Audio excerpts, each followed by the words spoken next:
Sir ఏమంటారు sir delimitation వల్ల south voice కోల్పోయే అవకాశం ఉంది పార్లమెంట్లో? తప్పకుండా. ఎట్లా అంటే ఇప్పుడు ఆయన కొత్త పార్లమెంట్ కట్టాడు. కొత్త పార్లమెంట్లో 888 అని ఒక నంబర్ వేసాడు. ఏం 888 ఎందుకు వేసాడు? ఏ పార్టీలను తీసుకొని చర్చ పెట్టాడు? పార్లమెంట్లో చర్చ జరిగింది, అసలు జరగలే. 888 తెస్తున్నా అని అంటే ఆ పైలోకంలో ఇంద్రుడు, ఇక్కడ నరేంద్రుడు. అంటే ఆయన ఇంద్రసభ నడిపిండు, నేను ఇంద్రసభ నడుపుతాను అని చెప్పేసి ఆయన అఖండ భారత నినాదంతో మిగతా దేశాల్లో అన్నిటిని కుప్పగూల్చి అది భారతదేశంలో కలుపుకునే కుట్ర జరుగుతుంది. ఆ కుట్రకు నరేంద్ర మోడీ దానికి జమిలీ ఎన్నికలు అనే ఒక నినాదం తీసుకొచ్చుకున్నాడు.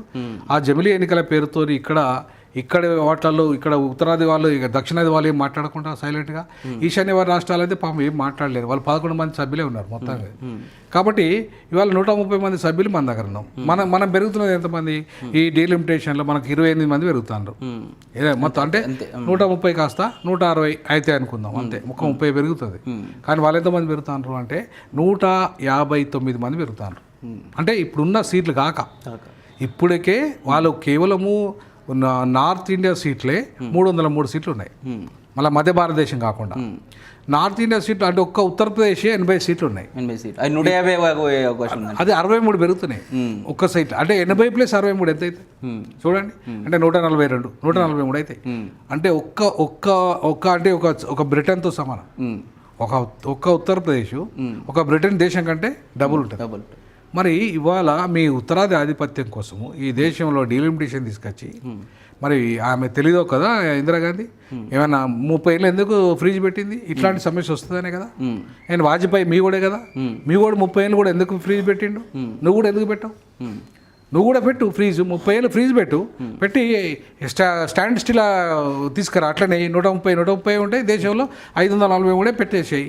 కానీ ఇవాళ 883 ఎట్లా పెంచినావు? రేపు అంటే ఏ బేస్ మీద? ఇప్పుడు పాపులేషన్ ప్రకారం చూసినా కూడా 883 రావు. ఎట్లా చేసినావు అంటే మిగతా దేశాలను కూడా కలుపుకున్నాడు ఆయన. మిగతా దేశాలను కూడా, నేపాల్ పార్లమెంట్ సభ్యుల సంఖ్యను కలుపుకున్నాడు, మిగతా వాళ్ళని కూడా కలుపుకోవాలి. అఖండ భారత నిర్మాణం చేయాలి, ఆ దేశంలో ప్రజాస్వామ్యాన్ని కూని చేయాలి, ఈ దేశంలో ప్రజాస్వామ్యం. అవును, ఇప్పుడు నీకు పార్లమెంట్లో బొమ్మ కనపడుతుంది ఇక్కడ అఖండ భారత్ అని. సింగోల్ అనేది ఒకటి తీసుకుపోయింది ఇక్కడికెళ్ళి, ఎక్కడికి వెళ్ళి దక్షిణ భారతదేశం నుండి. అంటే వర్ణాశ్రమ ధర్మాన్ని నేను యథాతథంగా కాపాడుతానట్టు.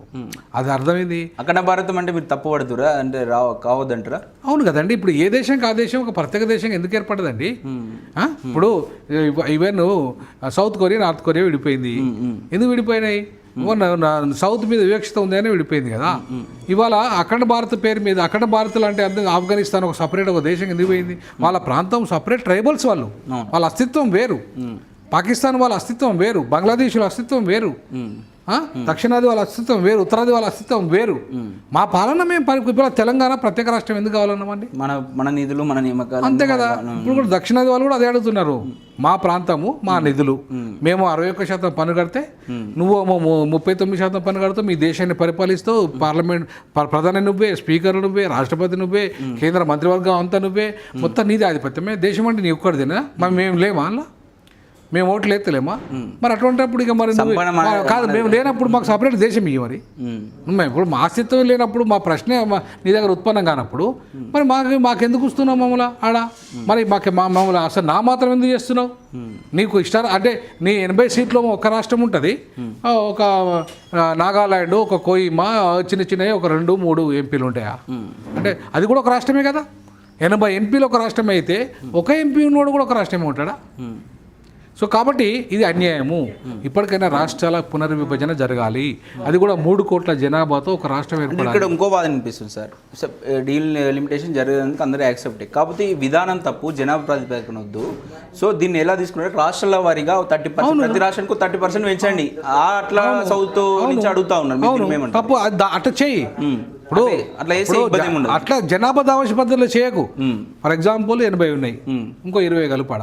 అంతే వంద చేయదా అన్ని రాష్ట్రాల్లో అట్లా అట్లా అట్లా ఇక్కడ ప్రతి రాష్ట్రాన్ని కలుపు పర్సెంటేజ్ ప్రకారంగా అట్లా కలుపుకుంటావు. అంతేగాని ఒకేసారి నీకు 63 పెంచుకుంటావు. జనాభా దామాష పద్ధతి 63 పెరుగుతాయి. మరి ఎంత దుర్మార్గం అసలు ఏపీని విభజించినావు నువ్వు, యూపీని ఎందుకు విభజించలే? అంతే బీమార్ రాష్ట్రం, వెనకబడ్డ రాష్ట్రము, ఎందుకు 4 రాష్ట్రాలు చేయాలని మాయావతి చేస్తే నువ్వు ఎందుకు దాన్ని విభజించలే? దీన్ని మాత్రం ఎందుకు తెలంగాణ పేరుతో విభజించినావు? నీకు నిజంగా దేశంలో నువ్వు కేంద్ర ప్రభుత్వం అనేది అన్ని రాష్ట్రాల పట్ల ఒకటే అభిప్రాయం ఉండాలి. దాన్ని పెంచి దీన్ని పెంచు. 3-4 రాష్ట్రాలు అవుతుంది. 4 రాష్ట్రాలు ఎందుకు చేయలే అంటే ఉత్తరాది ఆధిపత్యం నీ దగ్గర ఉండాలి. నీకు 73 సీట్లు ఫస్ట్ యూపీ మన ఎన్డీఏ 1లో వచ్చినాయి. తర్వాత రెండవ దాంట్లో 68 సీట్లు వచ్చినాయి. 3 దాంట్లో 38 సీట్లు వచ్చినాయి. అంటే అర్థమైంది మీకు మీ ఉత్తరప్రదేశ్ ఒక్కట్లోనే మొత్తానికి నీకు మెజార్టీ వస్తుంది. అంటే అందుకే నువ్వు దాన్ని విభజించట్లేదు. మరి మా పరిస్థితి మేము ఉన్న 42 సీట్లు అలా మా తెలుగు వాళ్ళ నువ్వు విభజించినావు. మేము 17 అయిపోయినా తెలంగాణ వాళ్ళు 25 అయిపోయినాం. మరి మీకోనే మాకోనేమా అన్యాయం కదా. కాబట్టి విభజిస్తే అక్కడ దేశం మొత్తంలో పెద్ద రాష్ట్రాలు అన్నింటినీ విభజించు, మమ్మల్ని కూడా విభజించు. కానీ అక్కడ విభజించకుండా అంత పెద్ద 80 ఎంపీలు 42 విభజిస్తాడట, కానీ 80 ఎంపీలు మాత్రం విభజించాడట. ఇంత అన్యాయం అండి. అంటే ఇలా హిందీ కూడా అంతే. హిందీ అక్కడ పెట్టినావు ఉత్తరాదిలా పెడితే ఇవాళ 25 ప్రాంతీయ భాషలు నాశనం అయిపోయినాయి. రేపు బలవంతంగా మా దగ్గర కూడా పెడతావు, మా ప్రాంతీయ భాషలన్నీ పోతాయి. ఆప్షనల్ అని చెప్తారు కదా. ఆప్షనల్ అంటలేడు ఆయన ఏమంటాడు, అక్కడ ఇప్పుడు హిందీ ఆల్రెడీ ఇంప్లిమెంట్ అయింది కాబట్టి అక్కడ సంస్కృతి పెడతాం ఉత్తరాదిలో, ఇక్కడ ఇంప్లిమెంట్ అవుతలేదు కాబట్టి ఇక్కడ హిందీ పెడతా అంటాడు ఆయన. ఆప్షనల్ అంటే 3 భాషలు ఉండాల్సిందే, అందులో ఒకటి ఆప్షనల్ అంటలేడు ఆయన. ఇప్పుడు ప్రాంతీయ భాష ఫస్ట్ భాష, సెకండ్ లాంగ్వేజ్ ఏమొస్తుంది? నేషనల్ లాంగ్వేజ్ ఏదైనా ఒకటి, లేకపోతే ఇంగ్లీష్ వస్తుంది. అంతర్జాతీయ భాష వస్తుంది. ప్రాంతీయ భాష తర్వాత అంతర్జాతీయ తర్వాత జాతీయ భాష అంటాడు. అవునా కదా. మేము ఏమంటే ఉర్దూ అనేది మాకు పెట్టండి, అట్లాంటి ఒకవేళ పెడతా అంటే మా దగ్గర ఎందుకు ఉర్దూ ఎక్కువ మంది మాట్లాడతారు మా దగ్గర.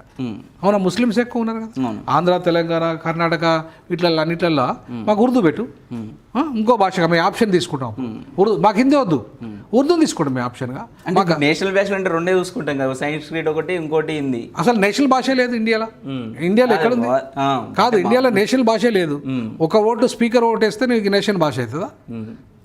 అది నీవు కావాలని స్పీకర్తో నువ్వే ఇప్పించుకున్నావు. అది ఇవాళ భారతదేశంలో జాతీయ భాషే లేదు అసలు. అది ఆర్య భాష, సంస్కృతం ఆర్య భాష. మేము ద్రవిడలం ఎందుకు బాగా నేర్చుకోవాలండి? మాకేమవసరం? మేము ద్రవిడలము, అది ఆర్య భాషను మేము ఎందుకు నేర్చుకుంటాం? మా ద్రవిడ భాషను మేము నేర్చుకుంటాం. ఉర్దూ పార్ట్ ఆఫ్ ద్రవిడ భాష.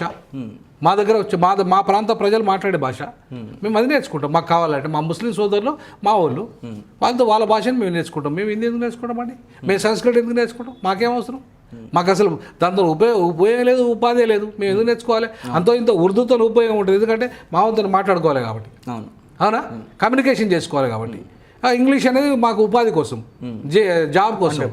మా అస్తిత్వము, మా భాష, కమ్యూనికేషన్, మా తల్లిదండ్రులతో మా ప్రేమను పంచుకోవడం తెలుగులో మాట్లాడుకుంటాం. ఈ భాష విషయంలో ఇప్పటికే అనేక లాంగ్వేజ్లు వేయడం వల్ల నైపుణ్యాలు లేకపోతున్నాయి. ఈ భాష చదవాలా, ఆ భాష చదవాలా, అంత ఫస్ట్ ప్రాంతీయ భాషలో నేర్పాలి చదువు అనేది. అది పక్క ఉనికి ఉండాలండి, మనకు ఉనికి ఉండాలి. 6th వరకు కూడా ప్రాంతీయ భాష కంప్లీట్ గా నేర్పు. ఇంకోటి ఇంగ్లీష్ ఉంటే సరిపోతుంది, అంతే. ఇంగ్లీష్ ఆప్షన్ చాలు. అందుకే ద్విభాష, తమిళనాడులో ద్విభాష అంటున్నారు. మాకు ఇంగ్లీష్ చాలండి. మేము ఇప్పుడు న్యూ ఎడ్యుకేషన్ పాలసీ ప్రకారం 3వ కూడా ఉండాలంటారు కదా వాళ్ళు. అదే అంటున్నా, వాళ్ళు కావాలని బలవంతంగా రుద్దుతారు అంటున్నా. ఒకవేళ మీరు బలవంతంగా రుద్దకపోతే మేము ఉర్దూ మాకు పెట్టు అంటున్నా.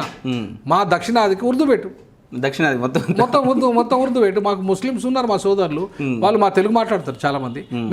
వాడు ఢిల్లీ పోతే మనం హిందీలో మాట్లాడాలి, వాడు ఇక్కడికి వస్తే మనం హిందీలో మాట్లాడాలి.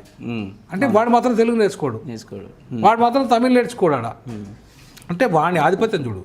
ఢిల్లీ పోతే మనం హిందీలో మాట్లాడే, వాడు హైదరాబాద్కి వస్తే కూడా మనం కూడా హిందీలో మాట్లాడాలి. అంటే ఇంత దుర్మార్గం, వాడి ఆధిపత్యం చూడండి. ఏం ఉపయోగం అంటారు? హిందీ మన మీద రుద్దడం వల్ల వాళ్ళకి వచ్చే ఉపయోగం ఏంటంటారు? చెప్తున్నా కదా, ఇప్పుడు వాళ్ళకు ఓట్ బ్యాంకు. ఫర్ ఎగ్జాంపుల్ ఉత్తరాది వాళ్ళంతా వ్యాపారాలు ఇక్కడ చేసుకు, మార్వాడి, గుజరాతీ, రాజస్థాన్ వీళ్ళంతా వ్యాపారాలు అయిపోయినాయి. ఇప్పుడు రేపు హిందీలో మాట్లాడుతా అంటే మన వ్యాపారాలు వాళ్ళే పెరుగు. వ్యాపార విస్తరణ కోసమే అంటారు. అలా వ్యాపార విస్తరణ కోసము, రాజ్య విస్తరణ, వ్యాపార విస్తరణ, రేపు వాళ్ళ ఓట్ బ్యాంకు విస్తరణ, రేపు ఒకే దేశము, ఒకే ఎన్నిక, ఒకే భాష, ఒకే భాష నినాదం. కాబట్టి ఒకే భాష అంటే ఏం భాష? హిందీ భాష. మరి ఇంకా మిగతా భాషలు ఏం కావాలి? కాబట్టి ఇది కంప్లీట్గా అప్రజాస్వామికము. ఇది మొత్తం అస్తిత్వాన్ని దెబ్బకొట్టడము. ఈ దేశంలో ఒకే ప్రాంతము, ఒకే భాష, ఒకే పార్టీ. అంతే, బీజేపీ ఉంటుంది పర్మనెంట్గా. ఇంకెవరు ఇక దేశంలో ప్రజాస్వామ్యం లేదు, ఇక రద్దయిపోతుంది. అట్లాంటి దుర్మార్గం రాజ్యాంగం ఒప్పుకుంటుందా? మరి అట్లాంటి రాజ్యాంగం ఒప్పుకున్నప్పుడు రాజ్యాంగ వ్యతిరేక నిర్ణయాలు ఎట్లా స్వేచ్ఛ చేస్తావు? మనకు స్వేచ్ఛ లేదు కదా. స్వేచ్ఛ లేకుండా ఎట్లా చేస్తావు? ఈ దేశాన్ని అప్రజాస్వామిక వైపు ఎట్లా తీసుకుపోతావు? దాన్ని కదా మేము ప్రశ్నిస్తున్నాము. మా అస్తిత్వాన్ని, మా ద్రవిడ భాషల్ని, మా సంస్కృతిని, మా ప్రాంతీయ తత్వాన్ని మేము కాపాడుకోవాలనుకుంటున్నాము. దాన్ని దెబ్బ కొడతారంటే ఎట్లను? సరే సార్, ఇప్పుడు ఓకే, ఇది ఎంత నడుస్తూ ఉంటే చాలామంది మన సౌత్ గురించి మాట్లాడాల్సిన అవసరం ఉంది. నాయకులు తమిళనాడులో వాళ్ళు స్టాలిన్ వాళ్ళు మాట్లాడుతారు, ఇక్కడ రేవంత్ రెడ్డి కూడా ఫైట్ చేస్తూ అంటుండు. పక్క రాష్ట్రం వచ్చేసరికి పవన్ కళ్యాణ్ అంటుండు ఇది నార్త్ సౌత్ ఏంది, ఇది ఇప్పటికి కూడా ఇంకా కొట్టుకుందామని ఆయన మాట్లాడుతుండు. చంద్రబాబు అసలు ఆయనకు బుద్ధి ఉందా? అసలు పవన్ కళ్యాణ్ అంటాడు పార్టీ పెట్టిన కొత్తలా మేము ఉత్తరాది ఆధిపత్యాన్ని వ్యతిరేకిస్తామని చెప్పి ఇదే హైదరాబాద్లో మాట్లాడింది కదా. అవును, ఇదే విజయవాడలో మాట్లాడింది కదా. మరి అప్పుడు నీకు బుద్ధి ఉన్నదా? మరి నువ్వు ఎందుకు మాట్లాడినావు? బుద్ధి లేని మాటలు ఎందుకు మాట్లాడినావు? ఎందుకు రెచ్చగొట్టావు మామూలు? ఇదే చంద్రబాబు నాయుడు మీ ఉత్తరాది ఆధిపత్యాన్ని మేము వ్యతిరేకిస్తామని అన్నాడు. మీ హిందీ భాషను వ్యతిరేకిస్తామన్నాడు. మా తెలుగు ఆత్మ గౌరవాన్ని కాపాడతామన్నాడు. ఎన్టీ రామారావు ఇవాళ ఇందిరాగాంధీని తెలుగు బేస్ మీద పుట్టిన పార్టీ తెలుగుదేశం నువ్వు పార్టీ పేరే తెలుగుదేశం. హిందీ నేర్చుకోవడం తప్పేదని మాట్లాడుతున్నావు. నువ్వు నేర్చుకో. మరి మీ మన వల్ల కూడా హిందీ మీడియంలో అని అట్లా ఇట్లా డైరెక్ట్ చెప్పలే, ఇండైరెక్ట్ చెప్తాం. మనం కూడా పెంచు ఇంకా ఇంతకుముందు తగ్గియాలి జనాభా అని చెప్పేసి లిమిట్ పెట్టాము. ఇప్పుడు లిమిట్ లేదు, ఎక్కువ మందిని కన్నారు అని చెప్పేసి అట్లా చెప్తాం. అవును, పెంచమని చెప్తాడు కదా. పెంచుతాం కరెక్టే. రేపు వాడిని ఎవరు కాపాడాలి? ఇప్పటికే ఉద్యోగాలు లేవు, ఇప్పటికే బడ్జెట్ లేదు, ఇళ్ళు లేవు, ఉపాధి లేదు.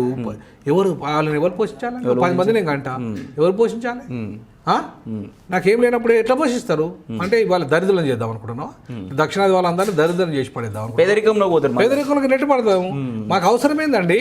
నువ్వు అట్లా కాదు, నీకు చిత్తశుద్ధి ఉంటే 3 కోట్లకు ఒక రాష్ట్రం చేయమని చెప్పి అడిగే దమ్ము ఉందా చంద్రబాబు నాయుడుకు? చేయమనండి. 3 కోట్లకు రాష్ట్రం చేయాలి. అప్పుడు మొత్తం ఈ దేశంలో 135 కోట్ల అంటే 50-60 రాష్ట్రాలు అయిపోతాయి. మరి అప్పుడు వాళ్ళు 60 మంది ముఖ్యమంత్రులు అవుతారు. తప్పేముందండి? ఇప్పుడు అక్కడ 25 కోట్ల జనాభా ఉన్న అమెరికా 50 రాష్ట్రాలు అయింది. మరి 135 కోట్ల జనాభా ఉన్న ఈ దేశము కనీసం ఒక 50 రాష్ట్రాలు రావద్దా? కావాలి. మరి పరిపాలన విభజన కోసం కదా, ప్రజల సమగ్ర అభివృద్ధి కోసమే కదా. నువ్వు ఎందుకు చేస్తలేవు? ఉన్న జమ్మూ కాశ్మీర్ స్టేటస్ తీసి పడేసినావు. కాబట్టి ఇవాళ అప్రజాస్వామికం వైపు పోతున్నాడు. మోడీ నియంతృత్వం, ఒక వ్యక్తి నియంతృత్వం వైపు పోతున్నది. ఒక పార్టీ నినాదము, ఒకే పార్టీ, ఒకే వ్యక్తి, ఒకే దేశము, ఇట్లా ఈ నినాదాలన్నీ అప్రజాస్వామికం. భిన్న ప్రజలు, భిన్న సంస్కృతి, భిన్న కులాలు, భిన్న మతాలు కలిపి ఒక దేశం. అంతేగాని ఒక్క మతం ఒక దేశం కాదు, ఒక కులం ఒక దేశం కాదు, ఒక ప్రాంతం ఒక దేశం.